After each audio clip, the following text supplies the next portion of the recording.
सपने सच करने के लिए सपने देखना पड़ता है और शेयर बाजार से अच्छी जगह सपने देखने के लिए और कुछ नहीं हो सकता। आपने शेयर बाजार में बहुत सारी चीज़ें सुनी होगी, Nifty 50, bank Nifty, IT index. तो ये आखिर इंडेक्स क्या होता है, इंडाइसेस क्या होता है? तो आज के सेशन में हम लोग इसी पर डिस्कस करते हैं। बज रहे हैं शाम के साथ, शुरू करते हैं शेयर बाजार की चौपाल अरविंद सर के साथ। चलते हैं बोर्ड पर और समझने की कोशिश करते हैं कि आखिर ये इंडाइसेस होते क्या हैं।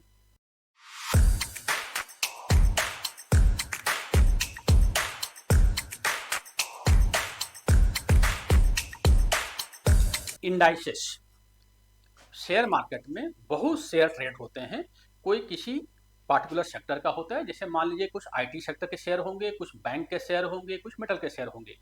तो किसी खास सेक्टर का एक जो शेयर होगा, बहुत सारी कंपनियों को एक ग्रुप बना दिया गया और उसको हमने बोल दिया इंडाइसेस। जैसे अगर हम बात करें निफ्टी बैंक की, तो निफ्टी बैंक हमारा एक इंडाइसेस है जिसके अंदर इंडिया के टॉप जो 12 बैंक हैं वो इसके अंदर है। तो इसको अगर मान लीजिए कि 12 बैंक में से 6 बैंक जो है सो परफॉर्म कर रहे हैं, बुलिश की तरफ से हैं, तो देखा जाएगा निफ्टी बैंक जो होगा हमारा वो बुलिश हो जाएगा। इसी तरह से निफ्टी 50 एक इंडाइसेस हो गया।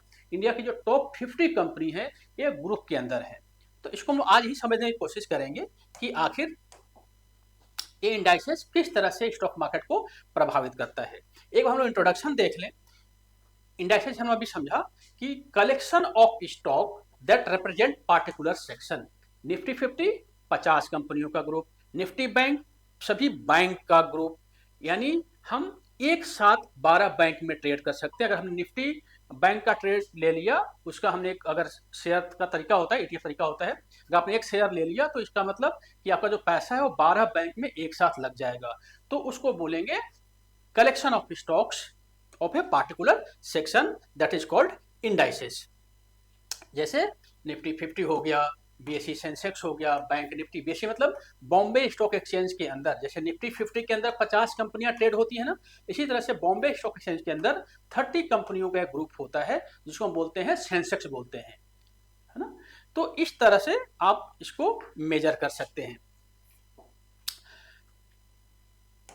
ब्रॉडली अगर देखा जाए तो टोटल जो इंडाइसेस होते हैं वो 3 तरह के इंडाइसेस होते हैं। एक होता है ब्रॉड मार्केट इंडाइसेस, जिसमें कि मोटा मोटी जो इंडिया की जो टोटल इकोनॉमी है उसमें जो मेजर कंपनियां हैं जो एक्सचेंज में ट्रेड होती हैं वो आती हैं ब्रॉड मार्केट में। निफ्टी 50 और सेंसेक्स। निफ्टी 50 हम बताया 50 कंपनियां, इंडिया की टॉप 50 कंपनियां जो निफ्टी एनएससी के अंदर ट्रेड होती हैं उसको बोलते हैं निफ्टी 50। और जो बीएससी यानी बॉम्बे स्टॉक एक्सचेंज की ट्रेड होती है 30 कंपनी, उसको बोलते हैं सेंसेक्स। ये बेसिकली ब्रॉड मार्केट इंडाइसेस हो गया, यानी पूरे इंडिया का टॉप कंपनी का इंडाइसेस। इसी तरह से कुछ जो इंडाइसेस होते हैं वो होते हैं सेक्टोरल इंडाइसेस, यानी किसी पार्टिकुलर सेक्टर के इंडाइसेस। जैसे अगर हम निफ्टी आईटी की बात करें तो इसमें आईटी की बहुत सारी कंपनियां होंगी, जो भी टॉप कंपनियों के नाम अगर जानते होंगे तो जितनी भी कंपनियां होंगी वो सभी निफ्टी आईटी के अंदर आएंगी। निफ्टी बैंक के अंदर जो जितनी सारी बैंक्स होंगी, है ना, जो भी ट्रेड होती हैं वो सभी बैंक के अंदर आएंगी। इसी तरह से कुछ इंडेक्स ऐसे होते हैं जिसको बोलते हैं थीमेटिक इंडेक्स। तो थीमेटिक इंडेक्स के अंदर क्या होता है कि अच्छा, इंडिया में तो बहुत सारी कंपनियां हैं ना, जरूरी नहीं है कि 50 कंपनियां भी हैं। तो 50 के बाहर वाली कंपनियां कहाँ जाएंगी, तो उसको एक नाम दे दिया गया निफ्टी नेक्स्ट 50। इसी तरह से और नाम दिया गया निफ्टी 100, निफ्टी 500। तो यानी जो ब्रॉड इंडाइसेस के अलावा जो इंडाइसेस होगा उसको बोलेंगे थीमेटिक इंडाइसेस। मेजरली हम लोग जो ट्रेड करते हैं या जो हमें समझ में आता है ज्यादातर वो निफ्टी 50 और बीएसई सेंसेक्स, ये ज्यादा फेमस होता है। तो अगर निफ्टी 50 बुलिश है, यानी अगर उसमें ग्रीन में है, उसमें खरीदारी हो रही है, इसका मतलब मार्केट बुलिश की तरफ है। अगर निफ्टी 50 जो है सो डाउन में है तो मार्केट बियरिश की तरफ से। हमें यही समझने की कोशिश करनी चाहिए। तो मोटा मोटी हमें समझ में आ गया कि आखिर इंडाइसेस होता क्या है और एक कितने तरह के इंडाइसेस होते हैं। 3 तरह के इंडाइसेस होते हैं। कैलकुलेट कैसे होता है, जैसे मान लीजिए कि हमने निफ्टी 50 की बात की, निफ्टी 50 की बात की और इसमें 50 कंपनियां हैं। Company 1, company 2, company 3, company 4। तो लेट मान लीजिए कि इसके अंदर रिलायंस भी है, इसके अंदर टीसीएस भी है, इसके अंदर एसबीआई भी है, बहुत सारी कंपनियां इसके अंदर हैं। और अगर मान लीजिए कि किसी का मार्केट कैप ज़्यादा है, तो सिंपल सी बात है कि उस पार्टिकुलर इंडाइसेस में उसकी वैल्यू ज़्यादा होगी। यानी अगर वो शेयर ज़्यादा बढ़ेगा तो पार्टिकुलर जो इंडाइसेस होगा वो ज़्यादा बढ़ेगा। तो फॉर एग्जाम्पल अगर रिलायंस एक शेयर है और रिलायंस शेयर जो है सो बहुत ही ज़्यादा बुलिश है, बहुत ही ज़्यादा उसमें खरीदारी हो रही है, इसका मतलब कि जो निफ्टी 50 होगा वो बहुत ही ज़्यादा उसमें खरीदारी होगी। तो इस तरह से निफ्टी 50 के अंदर अगर 50 कंपनियां हैं तो इसको कैलकुलेट करने का तरीका है तीन तरह से। या तो हम प्राइस के आधार पर इसको कैलकुलेट कर सकते हैं, या मार्केट कैपिटलाइजेशन के आधार पर कैलकुलेट कर सकते हैं, या इक्वल वेटेड के आधार पर। तो नॉर्मली जो निफ्टी 50 होती है वो जो होती है वो मार्केट कैपिटलाइजेशन के आधार पे होती है। लेकिन कुछ स्टॉक इंडेक्स ऐसे होते हैं जो इक्वल वेटेड के कुछ स्मॉल केस होते हैं, है ना। स्मॉल केस का मतलब क्या होता है कि जैसे मान लीजिए कि आपने एक इंडेक्स बना दिया, वो इंडेक्स ऑटो का इंडेक्स है, और इसके अंदर टॉप आपने ऑटो कंपनियों को डाल दिया, जिसके अंदर आपने क्या किया कि कुछ बड़ी कंपनियां को डाल दिया, कुछ छोटी कंपनियों को भी डाल दिया। साथ में इसको और थोड़ा सा बैलेंस करने के लिए आपने कुछ डेट फंड भी डाल। डेट फंड का मतलब कि उसमें आपने कुछ ऐसे फंड डाल दिए कि जो कि ज़्यादा नहीं बढ़ते, जैसे कि भारत बॉन्ड है या बाकी चीज़ें ज़्यादा नहीं बढ़ते। तो इसमें ऑटो भी हो गया, भारत बॉन्ड भी हो गया, तो सब मिला के सबका जो वेटेज कर दिया हमने इक्वल इक्वल कर दिया। लेट मान लीजिए कि अगर इसके अंदर 50 है तो 50 अगर कंपनी के अंदर है तो सभी का 1-1% वेटेज हो जाएगा। इसको बोल देंगे इक्वल वेटेड इंडेक्स। इसी तरह से प्राइस के अनुसार होता है। तो इसको ऑलरेडी कैलकुलेट होके आता है, तो इसको हमें ज़्यादा समझने की ज़रूरत नहीं है। जब भी आपको अगर ट्रेड करना होगा तो ऑटोमेटिक ये कैलकुलेटेड मिलेगा, है ना। इसी तरह से हम कैसे ट्रेड कर सकते हैं इंडेक्स के अंदर, तो 4 तरीका है जिससे आप ट्रेड कर सकते हो। सबसे पहले तो आपको फ्यूचर ऑप्शन में आप ट्रेड कर सकते हो। जैसे अगर निफ्टी 50 की बात करें, निफ्टी 50 की बात करें तो इसका मतलब ये होता है कि इसमें 3 कॉन्ट्रैक्ट होते हैं। एक होता है करंट मंथ का, एक होता है नेक्स्ट मंथ का, एक होता है फार नेक्स्ट मंथ का। जैसे अभी मान लीजिए कि चल रही है जनवरी, तो जनवरी, फरवरी, मार्च। तो अगर हम जनवरी में ट्रेड कर रहे हैं तो हमारे पे 3 तरह के कॉन्ट्रैक्ट अवेलेबल होंगे। तो लेट मान लीजिए कि अगर अभी निफ्टी 50 का जो प्राइस है वो चल रहा है 23,000, तो जो जनवरी में कॉन्ट्रैक्ट चल रहा होगा इसका प्राइस करीब होगा 23,100। इसका थोड़ा सा, ये 100 प्रीमियम हो गया, इससे थोड़ा सा ज़्यादा होगा। इसका प्राइस जो होगा 23,300, 23,400, एग्जाम्पल दे रहा हूँ। तो यानी जो 300 हुआ, 400 हुआ एक्स्ट्रा, ये प्रीमियम हो गया। यानी ये थोड़ा सा, क्योंकि आंखों को समय दिया जा रहा है तो इसलिए इसका प्राइस एक्स्ट्रा है। तो आप इसको खरीद सकते हैं, या तो फ्यूचर में खरीद सकते हैं या ऑप्शन में खरीद सकते हैं। अगर मार्केट बुलिश है तो आप उसका कॉल खरीद सकते हैं, अगर मार्केट बियरिश है तो उसका पुट खरीद सकते हैं। तो एक तो हो गया फ्यूचर, एक हो गया कॉल, एक हो गया पुट। तो ये तीनों चीज खरीद के आप इस पे ट्रेड कर सकते हैं, है ना। ज्यादा डिटेल्स में हम लोग इसमें भी नहीं जाएंगे, लेकिन ये 3 तरह से काम कर सकते हैं। इसी तरह से आप इंडेक्स ईटीएफ भी खरीद सकते हैं।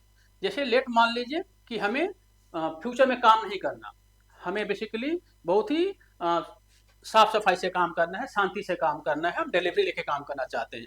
तो आप इसमें इंडेक्स क्या होता है, इंडेक्स ईटीएफ। तो आप निफ्टी का, निफ्टी बीज आता है इसका, आप निफ्टी बीज खरीद सकते हैं। तो नॉर्मली अगर मान लीजिए कि 23,000 का इंडेक्स चल रहा है तो ये आपको करीब मिलेगा 250 के आसपास एक शेयर, यानी ये इसका 10वां पार्ट होता है। यानी अगर आपको 250 इंटू अगर आपने 10 कर दिया, सॉरी 100, है ना। हाँ, तो अगर आपने 100 निफ्टी बेस खरीद लिए तो इसका मतलब आपने एक इंडेक्स फ्यूचर के बराबर खरीद लिया। नॉर्मली इंडेक्स फ्यूचर का जो प्राइस होता है वो करीब 10 लाख के आसपास होता है, 10 से 12 लाख के आसपास होता है। तो इस तरह से आपने अगर एक खरीद लिया 250 रुपये में, तो यानी अगर मैं 100 खरीद लिया तो मोटा मोटी देखा जाए तो वो थोड़ा सा ज़्यादा ही हो जाएगा। तो इस तरह से निफ्टी बीज, इसको अगर हम लोग एक नेक्स्ट वीडियो में समझेंगे, लेकिन दूसरा तरीका है निफ्टी बीज के तरह से इसको ट्रेड करने का। आप इसको खरीद सकते हैं डिलीवरी में। Mutual fund, index mutual fund. अगर आपको कुछ समझ में नहीं आ रहा कि शेयर मार्केट में हम कैसे इन्वेस्ट करें, तो आंख बंद करके इंडेक्स म्यूचुअल फंड खरीद लीजिए। आराम से जितना भी इंडेक्स ऊपर जाएगी, यानी इंडिया का जो मार्केट है जितना ऊपर जाएगा उतना रिटर्न मिल जाएगा। नॉर्मली 10 से 15% तो रिटर्न मिल ही जाता है। तो एक म्यूचुअल फंड तरीका है। और एक स्मॉल केस है। स्मॉल केस का मतलब क्या है, जैसे मैंने आपको बताया कि एक ग्रुप बना दिया गया, जैसे मान लीजिए कुछ ऑटो के हैं और उसको बैलेंस करने के लिए उसमें डेट फंड डाल दिया गया, तो इसको बोलेंगे स्मॉल केस। अब स्मॉल केस भी आजकल आ गई है, ये आप ट्रेड कर सकते हो। 4 तरीके हैं ट्रेड करने के इंडाइसेस को। आपसे सवाल लिखिए, अगर आपको कुछ कंफ्यूजन है तो एक बार आपको फिर से इसमें क्लैरिफाई करेंगे, कमेंट में ही आपको आंसर दे देंगे। कैसे इंपैक्ट करता है इंडाइसेस स्टॉक मार्केट को, इंडियन स्टॉक मार्केट को कैसे इंपैक्ट करता है? तो देखिए 4 तरह से इंपैक्ट करता है। एक तो जो इंडाइसेस है वो मार्केट सेंटीमेंट को दिखाता है, पहला। दूसरा, इन्वेस्टमेंट डिसीजन लेने में हमें हेल्प करता है। तीसरा, इकोनॉमी का इंडिकेटर होता है। और ग्लोबल इंपैक्ट में बिल्कुल अहम भूमिका निभाता है। मार्केट सेंटीमेंट का मतलब ये हुआ कि अगर मान लीजिए कि निफ्टी, अगर हम बात करते हैं निफ्टी आईटी की बात करते हैं, इंडाइसेस है निफ्टी आईटी, तो अगर आईटी के सारे सेक्टर जो हैं वो, आईटी के सारे जो स्टॉक्स हैं वो बुलिश हैं, इसका मतलब कि निफ्टी आईटी इंडेक्स जो होगा वो बुलिश होगा, यानी उसमें खरीदारी ज़्यादा हो रही होगी। तो जब ज़्यादा खरीदारी होगी तो इसका मतलब कि मार्केट सेंटीमेंट क्या है कि इंडिया में आईटी के जो सेक्टर्स हैं वो बुलिश हैं, यानी हमें इंडिया में आईटी में पैसा लगाना चाहिए। तो एक सेंटीमेंट को दिखाता है। इन्वेस्टमेंट डिसीजन में भी हमें हेल्प करता है कि लेट मान लीजिए अगर आईटी बुलिश है तो हो सकता है कि जो फार्मा होगा वो बुलिश नहीं होगा, वो गिर रहा होगा। लोग करेंगे क्या कि फार्मा से अपना प्रॉफिट बुक करेंगे और आईटी में लगा देंगे। डिसीजन में हमें हेल्प कर रहा है। इकोनॉमिक इंडिकेटर्स है ना, जैसे मान लीजिए कि निफ्टी 50 है, अब इंडिया की टॉप 50 कंपनी, अगर मान लीजिए कि मार्केट बहुत ही ज़्यादा बुलिश है, यानी निफ्टी 50 पूरी तरह से बुलिश है, इसका मतलब कि एक इंडिकेशन है कि इंडिया की कंपनियां अच्छा काम कर रही हैं। और साथ में मार्केट ग्लोबल इम्पैक्ट तो होता ही है कि अगर मान लें कि इंडिया की कंपनियां अच्छा काम करी है, मतलब कि इंडियन मार्केट सही है, तो एफआईआई जो होंगे, बाहर से जो लोग होंगे वो भी यहाँ पे पैसा लगाएंगे। तो ये इस 4 तरीके से यहाँ पर इंडियन मार्केट को इम्पैक्ट करती है इंडाइसेस।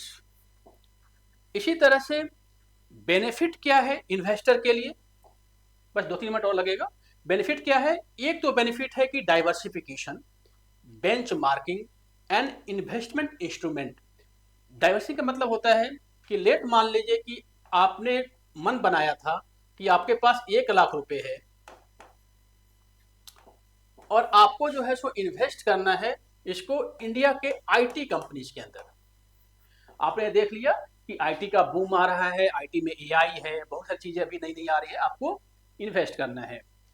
अब प्रॉब्लम क्या है कि आप बहुत सारी कंपनियों को स्टडी नहीं कर पा रहे हैं कि कौन सी कंपनी अच्छी है, उसका मैनेजमेंट अच्छा है। तो आप क्या करोगे कि सिंपल सा जो आईटी बीज है,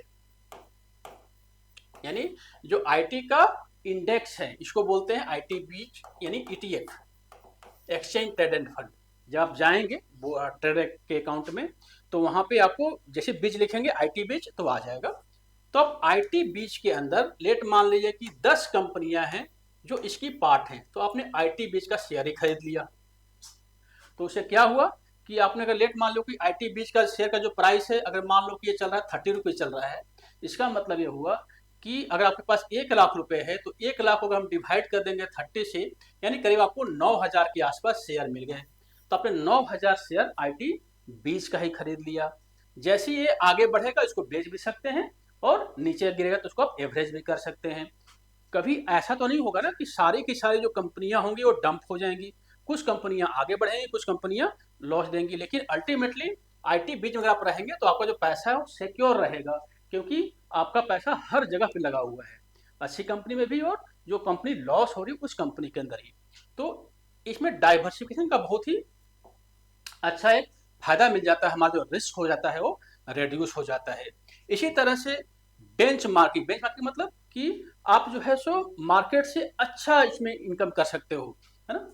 आपका जो परफॉर्मेंस होगा, लेट मान लीजिए कि अगर निफ्टी 50 का नॉर्मली 10% या 12% का रिटर्न आ रहा है और आईटी सेक्टर बहुत ही ज्यादा बुलिश है, तो आप ये बोलोगे कि भाई हमारा जो सेक्टर था वो इससे ज्यादा बुलिश है। लेट मान लीजिए आपको आईटी में आ गया 20%, तो यानी 8% आपका परफॉर्मेंस ज़्यादा हुआ, आप इसको एक ये कर सकते हो। इस तरह से इंस्ट्रूमेंट तो है इन्वेस्टमेंट का, जैसे मैंने आपको बताया। तो ये बेनिफिट हैं, 3 बेनिफिट हैं इसमें काम करने की। अच्छा, अब हम कुछ बात कर लेते हैं रिस्क के बारे में भी। तो इंडाइसेस के अंदर हर चीज़ सही नहीं होती। ऐसा नहीं है कि इंडाइसेस खराब होता है। अगर आपने ईटीएफ में इन्वेस्ट किया तो आप एक रिस्क फ्री तो हो गए, लेकिन कुछ चीज़ें ऐसी होती हैं कि आपका जो परफॉर्मेंस है, लेट मान लीजिए कोई पार्टिकुलर सेक्टर में कोई खास स्टॉक बहुत ही आगे भाग रहा है, तो आपने अगर पैसा वहां लगाया होता तो आपका पैसा बहुत ही ज़्यादा आगे बढ़ता। लेकिन अगर मान लिया आपने इंडेक्स में पैसा लगाया हुआ है, तो कुछ स्टॉक में इनकम हो रही है, कुछ में आपका लॉस भी हो रही है। तो एक बैलेंस अप्रोच होता है। तो एक इसका एक लिमिटेशन है, मार्केट में वोलाटिलिटी बहुत ज़्यादा होती है इसके अंदर। जैसे मान लीजिए कि चूंकि एक ग्लोबल ड्रिवन होता है ना, लेट मान लीजिए कि अमेरिका में नए राष्ट्रपति आए, उन्होंने कोई ऐसा नियम लागू कर दिया कि इंडिया की आईटी कंपनी अब अमेरिका में काम नहीं करेंगी, तो क्या होगा कि इंडिया का जो आईटी कंपनी का जो शेयर होगा वो अगले दिन पूरा क्रैश हो जाएगा, यानी नीचे की तरफ चली जाएगी। तो इसके में क्या होगी, वही मार्केट वोलेटाइल हो जाएगी, डिपेंड करता है। साथ ही एक सेक्टर रिस्क तो होता ही होता है। कभी कभी क्या होता है, कोई खास सेक्टर महीनों महीनों तक नहीं चलते, वो डाउन ही जाते हैं, कोई खास सेक्टर महीनों में तक चलते रहते हैं। तो एक सेक्टर का रिस्क तो होता ही है। अगर निफ्टी 50 में अगर आपने लगाया है तो सारे जो सेक्टर हैं वो ऊपर जाएंगे या नीचे जाएंगे। लेकिन अगर आपने कोई खास सेक्टर में लगाया हुआ है तो आपको थोड़ा सा एक रिस्क तो होता ही होता है। ये बेसिकली लिमिटेशंस है। बेनिफिट आपको मैंने बता ही दिया। तो कंक्लूजन ये है कि जो इंडाइसेस है, इंडाइसेस बेसिकली की इंडिकेटर है मार्केट का। अगर मार्केट में इंडाइसेस बुलिश है तो मार्केट बुलिश हो जाएगी। ये हेल्प करती हैं जो इन्वेस्टर को डिसीजन लेने में। साथ ही इंडियन कॉन्टेक्स्ट में देखा जाए तो 2 ऐसी इंडाइसेस हैं जो पूरे इंडिया में एक तरह से देखा जाए तो जो हमारा इंडिया में कितनी तरह से रेवेन्यू आगे बढ़ रही है, इंडिया कितना ग्रो कर रहा है, फास्ट ग्रो कर रहा है, वो इससे भी डिपेंड होती है निफ्टी 50 और बीएसई इंडेक्स में। और साथ ही जो रिटेल इन्वेस्टर होते हैं या खासकर जो इंस्टीट्यूशनल इन्वेस्टर होते हैं, उनके लिए भी ये बहुत ही की इंडिकेटर होता है कि कोई खास अगर सेक्टर चल रहा है तो हमें पैसा उसमें लगा देना चाहिए। तो ये बेसिकली कंक्लूजन है। तो हम अगर एक समरी में देखा जाए तो जो इंडाइसेस है, एक तरह से आप एक शेयर में नहीं लगा के बल्कि बंच ऑफ शेयर में पैसा लगा रहे हो, तो एक रिस्क फ्री इन्वेस्टमेंट हो सकता है। तो ये पूरा आज का डिटेल्स था।